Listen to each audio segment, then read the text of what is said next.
get along really well, but I can't bullshit when it comes to music. You can't bullshit. You don't bullshit in life, man. No. No, I mean that's Well, as in music, as no, in life. but it's that is by far the most powerful thing that you've said to date. I mean, it is so refreshing. That made her stronger. Yeah. That made her grow because well, first of all, you didn't know her, so you were just approaching from a purely technical point of view, and you kept saying, "I'm not going to pity you for your disability. I'm not going to pity you for the hearing loss. You're going to play it. You got to play it right. You got to go back and correct it." I mean, we had an 8-hour drive here today, and we got a lot of time to talk. And there are individuals in my existence that I'm grateful for because of the idea, the honesty. It's the honesty. You know, they're not always going to soothe your ego and tell you what you want to hear. They're going to kick you in the butt if you need it, and light that fire if need be. And it took me a while to learn that lesson too. I want to tell you, I didn't always have that. I've been sober for 15 years. You can imagine being a musician, I've done it all. And 15 years ago, I went to this group of just men, and I met a guy, Herb, real Brooklyn kind of guy that worked for the mob. He's a Jewish cat, but he worked for the mob. When he robbed banks, he put his 6-year-old daughter in the trunk of the car and locked her in the car and would rob the bank to get money for heroin. And he was one of my mentors when I first came in the program, and he said, don't start that shit here. He says, you can't bullshit a bullshitter. And then I learned, man. I just learned that he's so right. You can't bullshit a bullshitter. And I knew that all my life, but you had to hear it from somebody else for it to really sink in. But when it came to music, I was always that honest. Let me say this. You cannot record every day of your life and jive. Because, first of all, I want to say this. There have been times when the French horns and the brass are killing. Their lips are dead. And the conductor would say, "Oh man, we finally got a good one. Thank you, man. I know you guys are tired, but thanks for doing one more."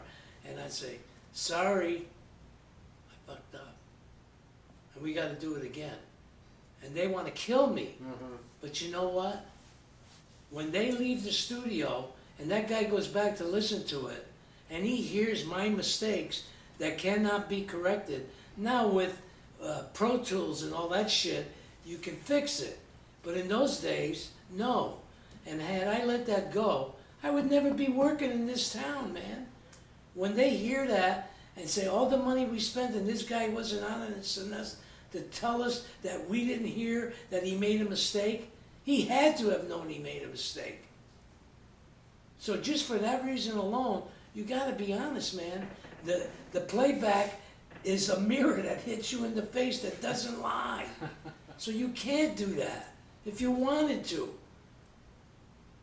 No matter how many guys are gonna punch you in the face for making them have to do another one, the only way to be right is to do it. And I'm still working for that guy because I did it. Had I let that go, I'd never work for that guy again. Because I screwed up his gig. And you can't do that in music, man. You cannot do that when you're recording. It hits you right back in the face. Recording is different now because you can smooth that stuff out. Oh yeah, Pro Tools. Okay. Don't you know the? But talk about that from a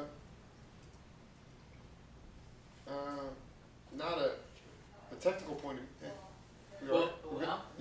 Go. I mean, without trying to shift gears too much, but just as a percussionist, I'm curious, like, the role of the drum goes back so far in civilization and culture, and it has really, it's attached to religious traditions and ceremonies and the spiritual side of being human beings. And I'm just wondering, you know, if that has, you know, being a percussionist and playing all these different kinds of instruments, if there's some kind of connection there on a spiritual level with some of those ancient traditions, or if you know, how that looks being, you know, being someone who can play all these instruments but living in the United States.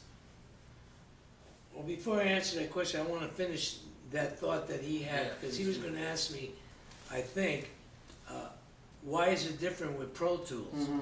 And I would tell you the difference is, it's a joke. The singer's singing in the studio. Pro Tools can fix anything. They can fix the tempo, they can fix the pitch, they can do everything. You can, if you're in the wrong bar, they can move it to the right bar. You can do everything by looking at a computer screen. You don't even have to hear it anymore or splice it. Like, Lucille Ball was so bad in Auntie Mame when we did that movie. Elvis Presley was so bad every time he sang that they had to splice 72 takes, one bar a piece to get him singing right. Today, the chick goes to the studio and she's singing, and she finishes she says to the engineer in the booth, "How was it?" He says, "Terrible, come on in." Because he can fix it. And he means it, terrible, but come on in, we got it. What happened to the idea of getting better? Like actually running those, building the motivation, building the desire, and look, there's timpani. They have tuning devices that you can see as a strobe going like this, so you tune your timpani. And they have, when you pedal the timpani, it's got a gauge to show you where the next pitch is. We never had that. We depended on our ear to move. That's gone. What happens if that machine isn't working? He has no ears. He doesn't know. He doesn't know what to do. This is the state of mechanization, maybe. I don't know, but that's what I'm saying. That's what I want. It's changed. It's changing music too.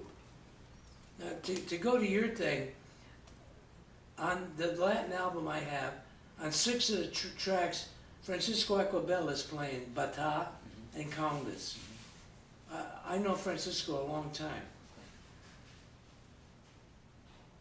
Some of the drums that are made,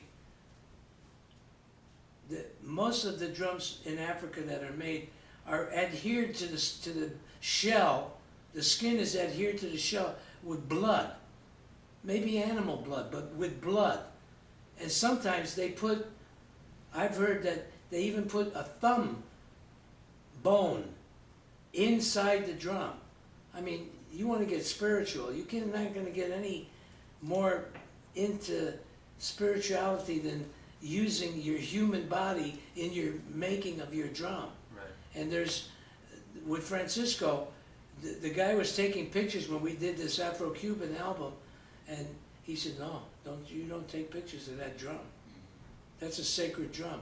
And he plays certain rhythms that he only plays during Shango, during religious ceremony. Right. He can't play those to make money or on the street. He has to play them only at certain times. Mm-hmm. So that goes way back. That's a spirituality thing that goes way, way back.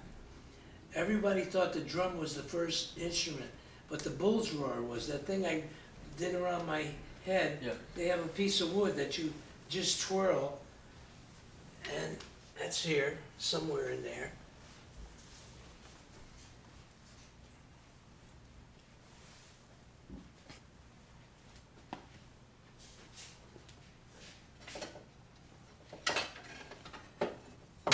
That's from the Aboriginals. Mm-hmm. This one's from the American Indians. Mm-hmm. I've collected some from Tibet. Every country in the world has them. You can make it with a paint stirrer.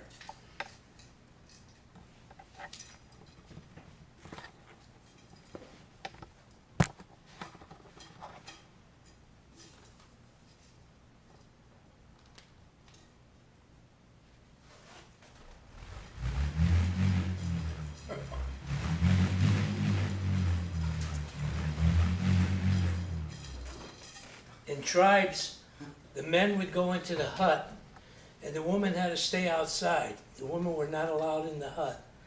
And the men used to twirl these and tell the woman that they were talking to the spirits, and the woman would hear these sounds and think it was talking to the spirits. That was the first instrument known to man. A twig with a piece of vine and twirling it. Yeah. And now it's in every culture has these. So when you talk about, folklore, yeah, the drum and the percussion was the department that started a lot of that. And there's just stories in every culture about it. Right. Do you see any parallel in American culture? I mean, is there? No. Yeah. No. It's come too far. And some of the older guys still have the knowledge that was passed down and all that, but it's a different century, man. Yeah. Just I mean, do you think that ties into what you were just talking about in response to Jake's question? I mean, are we losing something because people they have less of an ability to actually do the music and play the instruments? yeah, because it's a natural progression of evolution in a way where things get easier. From the beginning of my life, things have always been to help the world get easier. From making cars to, it's become mechanized. Mechanization. Yeah, because they hire less people. Took a lot of people to make those machines, but it lost work for a lot of people, and rightly so. The world is changing that way, and it stands to reason that music is getting that same treatment. But it's not a change in a progressive way, though. Well, in a way, you might say,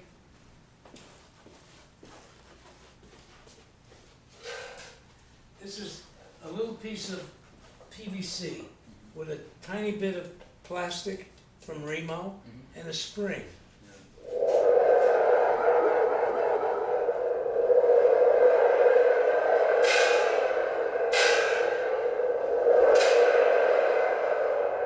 So it's primitive, yet it's modern. So things are still change, but in a different way. I think percussionists are very organic in a sense because their instruments are organic, and Well, in a lot of ways it's tactual, and it's so you're, but I guess what I look at is the idea that it's also it's also a pride thing, Emil. It's a pride thing, because your tact was that in that session where the French horns, those players' lips were drooping over, and you raised your hand, you're like, I fucked up, yeah. It was for you. It was, I want this to be right, and whether it's journalism, news, music, whatever you want to call it, it's okay not to be right, totally factual anymore. And when it comes, and it speaks to music as well. When you can just say, yeah, it's terrible, but we can do anything to it. Your standards go down. Yeah. Society's standards go down. Yeah. Yeah. And I think that's part of the accentuation, part of the impetus to this mission. Because this whole week for us is a mission, and you are number one stop. Is that I feel like it's important to get some perspective from guys who had very high expectations for themselves, and why things have softened the way they have. when I first came here, I studied with a woman by the name of Gina Sermonara, and she taught general semantics. And general semantics is the study of what it amounts to is nobody knows everything about anything. Right. And how to really abstract the truth from people, and how prejudiced so many things are when you read them. Just by saying, to me, it seems, rather than saying, that is black, Right. that is white, rather than saying, to me, that appears to be, you're humbling yourself enough to say, I don't know. Like one example is, she would blindfold us in the class and put regular tap water in a bowl and stick your finger in really hot water. Say, what is that? That's hot. What is this? That's cold. Give really, really cold water to other people and say, what is that? That's cold. What is this in the same tap water? That's hot. Just to prove to yourself that everything is in degrees, and you don't know everything about everything. And you see it in writing, you read a magazine, and a magazine even about Angelina Jolie and Brad Pitt, and someone will say, a source said, you know that's bullshit. They're just saying something for themselves. They don't get sued from the person because it didn't come from them, and they said something that they want to say without them having to take responsibility for it. Exactly. So you can see where you abstract. She taught us how to abstract truths. Think about what you just said in relation to the music. They don't want to take accountability for the.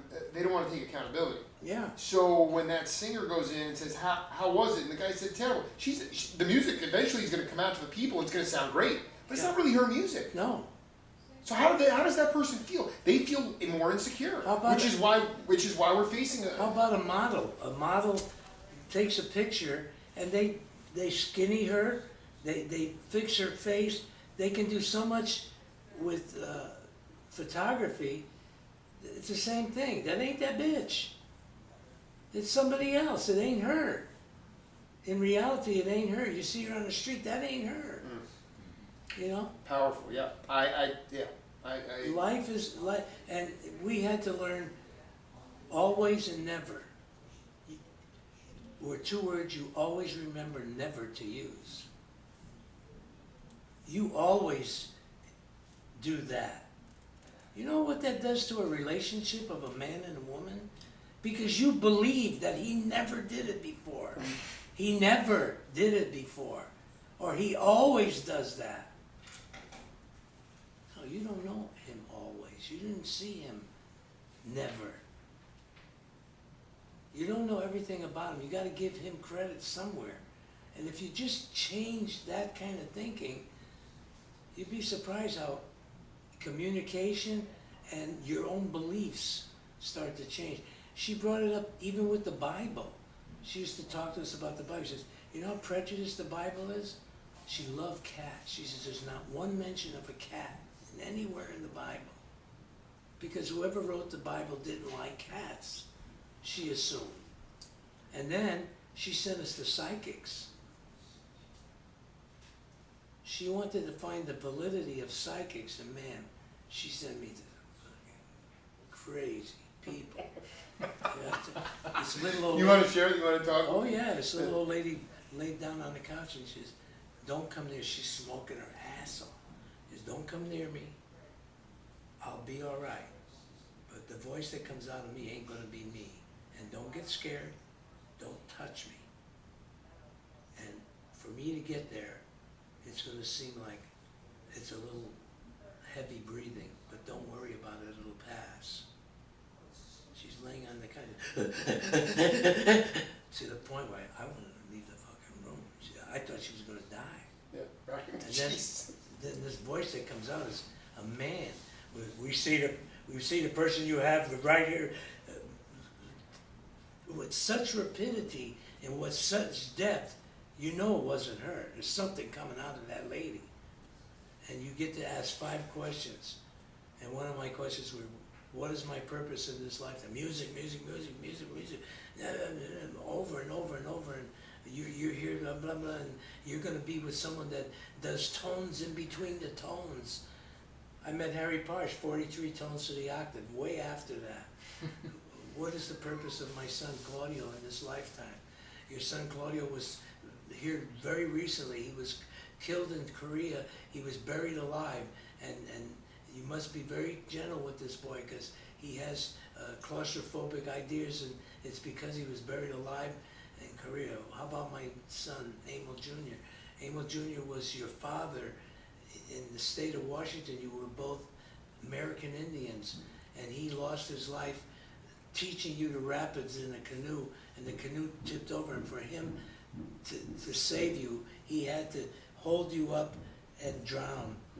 And my son would never go near a pool without me being there. It's just weird shit, and I'm talking rapid voice that came out. I used to have the tapes. I just... That's really intense. Oh man, I'm telling you. And Gina sent us to a lot of those people. And we asked her about colors, how the colors, me and an artist who were very close, who was into a group called Nexus from, I don't know if you know that, it's a percussion group from Toronto. Yeah. Nexus, Mike died really early. He had a bag since he's 9 years old, and no one ever told him he's supposed to go back and get that checked after his bag. He had colon cancer really early. Oh, that's terrible. At that age? Yeah. Anyway, yellow, how yellow was a very negative color in nature. Before leaves die, they turn yellow. Yellow lights deter bugs. Everything negative was yellow.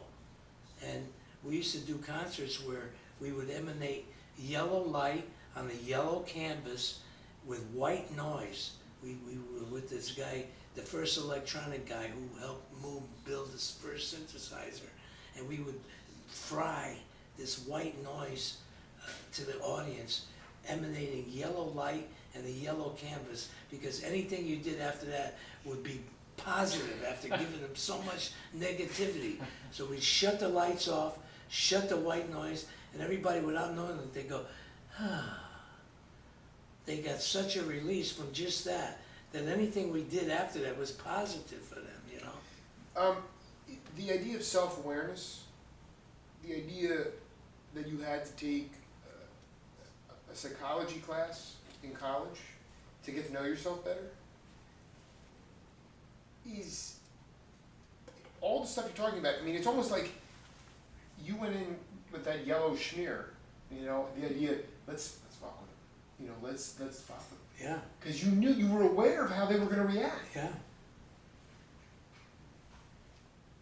There were no, it wasn't mechanized. It was understanding the human condition, I guess. I say the more electronics, the more times you just stare at things that are, whether it's an iPod or an iPhone, and I'm guilty of it too. But when you get farther and farther away from that real visceral human relation, I mean, I just think you lose touch. And I look at the radio show, and I say to myself, all right, well, I reached out to these guys.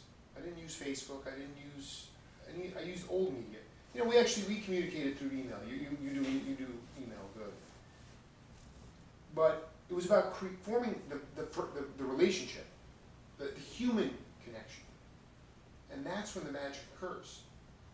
You know, the idea that when you were a leader on those sessions, you were calling the shots. There wasn't. I mean, I don't know who produced the sessions that you did on impulse per se. This guy, Marshall Lieb. Was it? This is Emil's gig. Let him run with it. And just stay out. I mean, it was a relaxed. What I'm trying to get at is this: is that the more it wasn't overproduced. It's your gig. You guys know what you're doing, and that's where the love came. No, on that one, the new time element and those, he knew what was current, like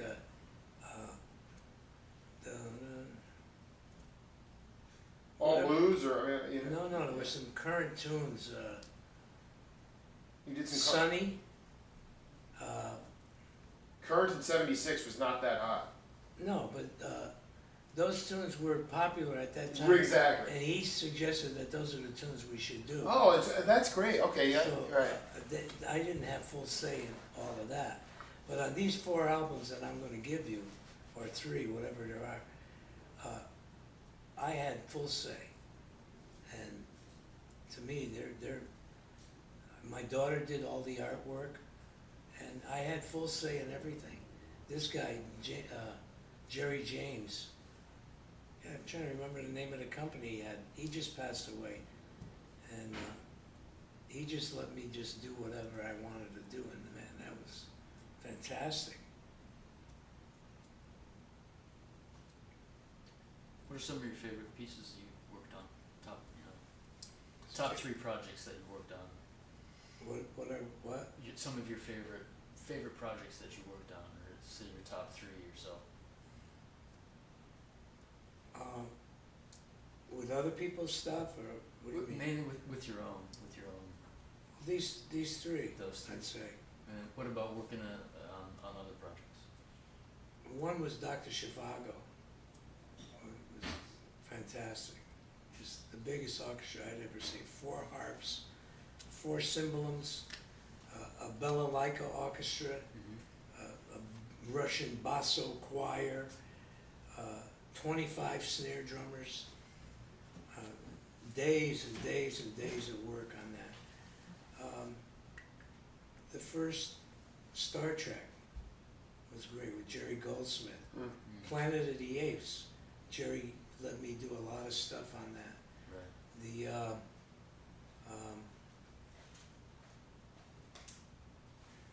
Bruce Willis, Lethal Weapon, Die Hard? Die Hard. Yeah? Oh man, Michael Kamen was the composer, and he let me loose. He let me do a lot of stuff. In fact, he gave me a couple of the ASCAPs on a couple of the cues. Okay. He said, I want you to watch the screen and catch every fight. Oh no, that was also with Michael. The other ones, with Mel Gibson. Yeah, Lethal Weapon. I meant Die Hard. Yeah, Die Hard. Hard to keep straight. Oh, yes. Shit. Hey, did you ever get to go out? I know you're. Like, did you play with some of those bands in the El Chicanos or the Wars? Even though Southern California, sort of that laid back, but it was funky. But like, did you ever just play in those sort of open jam sessions? Yeah, I did a lot of that, mostly the Latin stuff with a lot of guys, and then like which band, like which groups would you play with? I worked with Shorty Rogers a lot. Okay. Shorty Rogers had a funky band here. Actually, I want to, my final question. I found an album, a buddy of mine, got 2 copies of it. And I know we were talking about him earlier with his nystagmus, the way his eyes kind of moved all over. George Shearing, he had to wear sunglasses. But that dude is a hip dude. I mean, there was a band in the 50s that I was hoping you could comment on. It has Henry Franklin's favorite bass player, is Al McKibben. He idolized him. One of mine too. Exactly.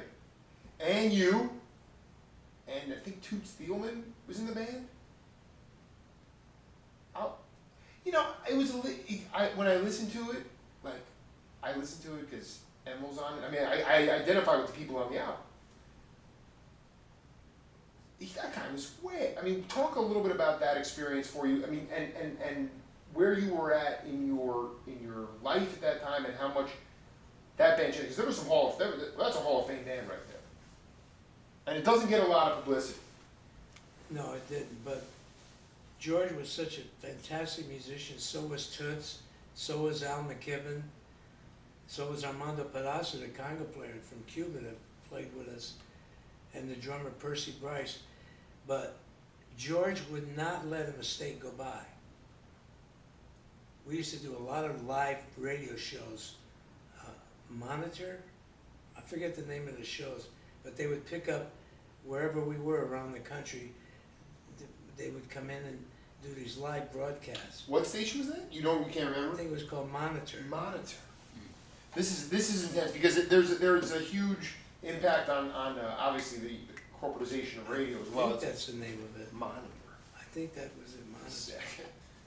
Anyway, So anywhere you were, they would go and you get a feed out to the local stations, or they feed it. it would go to the whole country. And George would always play one of his compositions so that he got airplay naturally. But if somebody made a mistake while we're playing, he'd go, just to let you know that he knows you. Yeah, that's so great. And he would never let it go by. Never, never, never. And I could say never in that case because he would not let it go by. Even if, you know, you make mistakes in music. I mean, like in life, when you're recording, you get a chance to do it over. When you're live, you don't. Like you'll see tonight. My band never rehearses. And I bring a lot of new shit all the time. And Good. the guys just sight read, and they can make a few mistakes, but the energy is ridiculous. It brings some good stuff tonight. Yeah. Yeah. Emil, I just, for my point, thank you, my friend, and I just hope that you continue to be productive and on many levels, and I really enjoy collaborating with you and letting your voice be heard. It's important. What time is it? I don't know. 5:30. Yeah, we're 5:40. Okay, what we have to do is, come on in here, I want to call Dave. Can I use the restroom? Yes, Okay, right here. great. On to the left and right.